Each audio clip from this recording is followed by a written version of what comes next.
नमस्कार, मैं डॉक्टर शीतल दयाल। आज हम बात करेंगे डायबिटीज़ इन प्रेगनेंसी के बारे में, मधुमेह की बीमारी। अब डायबिटीज़ इन प्रेगनेंसी क्यों होता है? डायबिटीज़ किसी को भी हो सकता है प्रेगनेंसी में, हाँ, बट ऐसे कुछ रिस्क फैक्टर्स ज़रूर होते हैं जिनमें इंसिडेंस उन लोगों में ज़्यादा होता है। अब डायबिटीज़ प्रेगनेंसी में क्यों होता है, उसका बहुत ईज़ी आंसर है। अगर प्रेगनेंसी के हार्मोन लेवल्स को देखते हैं तो उसमें ईस्ट्रोजन, प्रोजेस्टेरॉन, कॉर्टिसोल ये सब हार्मोन्स बढ़ा हुआ रहता है, जिनका एक साइड इफ़ेक्ट ये रहता है कि वो शुगर लेवल्स को भी बढ़ा के रखते हैं। तो हमारे बॉडी में ग्लूकोज़ को या शुगर्स को मेटाबॉलिज़्म कैसे होता है? जब हम कुछ खाते हैं, उसका डाइजेशन का एंड प्रोडक्ट ग्लूकोज़ अगर होता ही है, तो उसको मेटाबोलाइज़ करने के लिए हमारे बॉडी में एक पैंक्रियाज़ करके ऑर्गन होता है। वो पैंक्रियाज़ इंसुलिन प्रोड्यूस करता है, जो ग्लूकोज़ पे एक्ट करता है। अब जब प्रेगनेंसी में ये हार्मोन लेवल्स बढ़ते हैं, तो ग्लूकोज़ भी बढ़ता है। बट कभी-कभार पैंक्रियाज़ से जो इंसुलिन को बढ़ना चाहिए वो नहीं हो पाता है, so there is an imbalance. ये इम्बैलेंस के कारण कुछ प्रेगनेंसीज में डायबिटीज होता है और कुछ प्रेगनेंसीज में डायबिटीज नहीं होता है। क्यों? क्योंकि उनका पैंक्रियाज इंसुलिन एडिक्वेटली प्रोड्यूस कर रहा है। अब हमें कैसे पता चलेगा कि क्या हमें डायबिटीज हो सकता है या नहीं हो सकता है? तो इसीलिए हम लोग रिस्क फैक्टर्स ढूंढते हैं। अब क्या रिस्क फैक्टर्स है जिससे आपको डायबिटीज़ इन प्रेगनेंसी होने के चांसेस है? अगर आप प्रेगनेंसी के दौरान अगर आपकी एज 30 इयर्स के ऊपर है, तो आपके लिए ये एक रिस्क फैक्टर है। अगर आपका बीएमआई ज़्यादा है, ओबेसिटी है, मोटापा है, तो it in itself is a risk factor for diabetes. अगर आपके कोई भी फर्स्ट डिग्री रिलेटिव मतलब फादर या मदर को डायबिटीज़ है, तो आपको रिस्क फैक्टर ऑटोमेटिकली आपके लिए बन जाता है। अगर आपको रिकरेंट एबॉर्शंस या अनएक्सप्लेन्ड आईयूडीज़ का मतलब है कि प्रेगनेंसी नॉर्मल चल रही थी, लेकिन सडनली पेट में बच्चा शांत हो जाता है विदाउट एनी रीज़न, इसको अनएक्सप्लेन्ड आईयूडी बोलते हैं। अगर अनएक्सप्लेन्ड आईयूडीज़ पहले हुए हैं या रिकरेंट एबॉर्शंस, बार-बार एबॉर्शंस हुए हैं, तो yes, there is a possibility that आपका शुगर लेवल्स कंट्रोल्ड नहीं थे, जिसके कारण ये हुआ है। ये सारी चीज़ें रिस्क फैक्टर्स होते हैं डायबिटीज़ इन प्रेगनेंसी के लिए। अब क्या हमें वरी करना चाहिए कि हमें डायबिटीज़ इन प्रेगनेंसी है? बिल्कुल नहीं, because it is very easily detected and it is very easily treated. तो इसलिए आपको ये नहीं डरना चाहिए कि डायबिटीज़ हो गया तो हमें प्रॉब्लम हो सकता है, बच्चे को नुकसान हो सकता है कि नहीं। क्योंकि जब आपको डायबिटीज़ डायग्नोज़ होता है, तो आप ऑटोमैटिकली एक हाई रिस्क कैटेगरी में आ जाते हैं। जब आप हाई रिस्क कैटेगरी में आ जाते हैं, तो पेशेंट्स ऑलरेडी बहुत ज़्यादा सतर्क हो जाते हैं। आपको साइंस एंड सिम्पटम्स डायबिटीज़ के बारे में डॉक्टर्स हर चीज़ के बारे में जानकारी दे देते हैं। So you don't have to worry and इसका ट्रीटमेंट बहुत सरल है, अगर आप कुछ-कुछ चीज़ें अगर आप अच्छे से फॉलो करते हैं तो। अब देखते हैं कि हम डिटेक्ट कैसे करते हैं।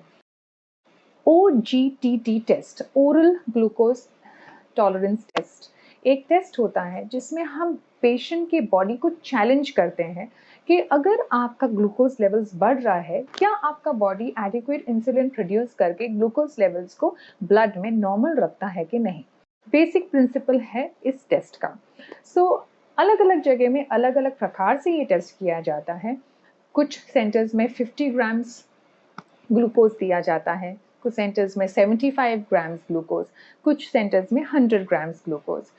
अब इसमें पेशेंट को खाली पेट बुलाया जाता है, एक रैंडम फास्टिंग ब्लड सैंपल लिया जाता है, वीनस सैंपल, वेन से लिया जाता है, और उसके बाद पेशेंट को आइदर 50 या 100 ग्राम का ग्लूकोज विथ वाटर पिलाया जाता है।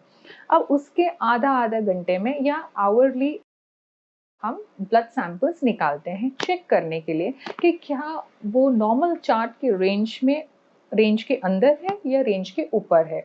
अगर आपका ब्लड वैल्यू रेंज के ऊपर आ रहा है, मतलब you are at risk for diabetes.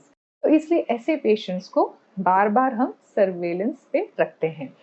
अगर मान लीजिए कि आप डायग्नोज हो चुके हो कि आप डायबिटिक हो, तो इसमें आपको ज़्यादा टेंशन लेने की कोई बात ही नहीं है, क्योंकि अधिकतर पेशेंट्स में सिर्फ डाइट और एक्सरसाइज से ये मैनेज हो जाता है। अगर डाइट और एक्सरसाइज से मैनेज नहीं होता है, तो डाइट एंड एक्सरसाइज के साथ साथ हम एक ओरल हाइपोग्लाइसेमिक एजेंट ऐड कर लेते हैं। हाँ, अगर उसके साथ भी मैनेज नहीं होता है तो हम इंसुलिन शुरू करते हैं। So treatment is very easy, we do not have to worry about the disease. अब देखते हैं डायबिटीज इन प्रेगनेंसी, प्रेगनेंसी को कैसे अफेक्ट करता है, बच्चे को कैसे अफेक्ट करता है। अब प्रेगनेंसी में आपको रिकरेंट एबॉर्शंस हो सकते हैं, मिसकैरेजेस हो सकता है, मिस्ड एबॉर्शंस हो सकते हैं, अनएक्सप्लेन्ड आईयूडी या स्टिल बॉर्न बर्थ हो सकता है। अब इसमें शुगर के कारण पानी का मात्रा भी एमनियोटिक सैक में बढ़ जाता है, तो पॉलीहाइड्रामिनोज होने का चांसेस ज़्यादा है, सिजेरियन सेक्शन के चांसेस ज़्यादा है। अब बच्चे पे क्या असर होता है? बच्चे पे ये बहुत अनयूजुअल चीज़ होता है कि बच्चे का वज़न तो बहुत अच्छे से बढ़ता है। नॉर्मल प्रेगनेंसीज़ की अपेक्षा में वज़न बच्चों का ज़्यादा ही होता है, लेकिन बच्चे का लंग मैच्योरिटी, जो फेफड़ों का मैच्योरिटी होता है, वो थोड़ा डिलेड हो जाता है। तो इसीलिए ऐसे बच्चों में too early delivery or too late delivery both are not fine। इसलिए डायबिटीज़ इन प्रेगनेंसी में हम 37 completed वीक्स में बेबी को हम डिलीवर करने के लिए इंड्यूस करते हैं। हमने ये देखा है कि जो अनएक्सप्लेन्ड डेथ्स होती हैं बच्चों का डायबिटीज़ इन प्रेगनेंसी में, वो प्रेगनेंसी के लास्ट 2 वीक्स में ही होता है।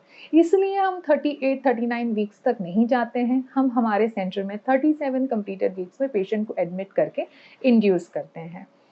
अब क्योंकि बच्चे मोटे होते हैं, अगर बच्चे का वज़न ज़्यादा है, तो हम सिज़ेरियन डिलीवरी ज़रूर एडवाइस करते हैं। नॉर्मल डिलीवरी के दौरान एक particular side effect is shoulder dystocia, जो इन बच्चों में ज़्यादा दिखता है। नॉर्मली हेड डिलीवर होता है, लेकिन कंधे और शोल्डर्स अटक जाते हैं। वो इसलिए होता है क्योंकि इन बच्चों में शोल्डर के बीच का जो फैट है वो बहुत ज़्यादा डेवलप्ड होता है और बच्चा अटक सकता है। एंड अगर बच्चे को खींचते हैं तो बच्चे का यहाँ पे नर्व जो प्लेक्सस होता है उसमें इंजरी हो सकता है और एक हाथ का पैरालिसिस हो सकता है। ये सब चीज़ों को डिस्कस आपको करना बहुत ज़रूरी है आपके डॉक्टर के साथ एडमिट होने से पहले, बिकॉज़ ये सब चीज़ें डिलीवरी के दौरान डिस्कशन नहीं हो सकता है। सो जब आपका बच्चे का वज़न नॉर्मल वज़न है, एवरेज पेल्विस है and everything is okay, then yes you can be induced for normal vaginal delivery. But अगर आपका लास्ट सोनोग्राफी में बच्चे का वज़न 4 केजी के ऊपर है, आपका पेल्विस इतना एडिक्वेट नहीं है, देन अगर आपका डॉक्टर एडवाइस कर रहे हैं caesarean section, then it would be preferable to go for a caesarean section. अब शोल्डर डिस्टोर्शिया के बाद एक और नुकसान जो बच्चों में ज़्यादा होता है डायबिटीज़ इन प्रेगनेंसी मदर्स के साथ इज़ कंजेनाइटल एब्नॉर्मेलिटीज़। इसलिए ऐसे पेशेंट्स में फोलिक एसिड पेरिकंसेप्शनली भी लेना चाहिए एंड प्रेगनेंसी के दौरान भी लेना चाहिए, क्योंकि ऐसे बच्चों में कंजेनाइटल एब्नॉर्मेलिटीज़ ज़्यादा होता है। तो बर्थ डिफेक्ट्स को प्रिवेंट तो नहीं कर सकते, बट अगर शुगर फर्स्ट ट्राइमेस्टर में कंट्रोल रहता है तो ये एब्नॉर्मेलिटीज़ होने के चांसेस ऑटोमेटिकली कम रहता है।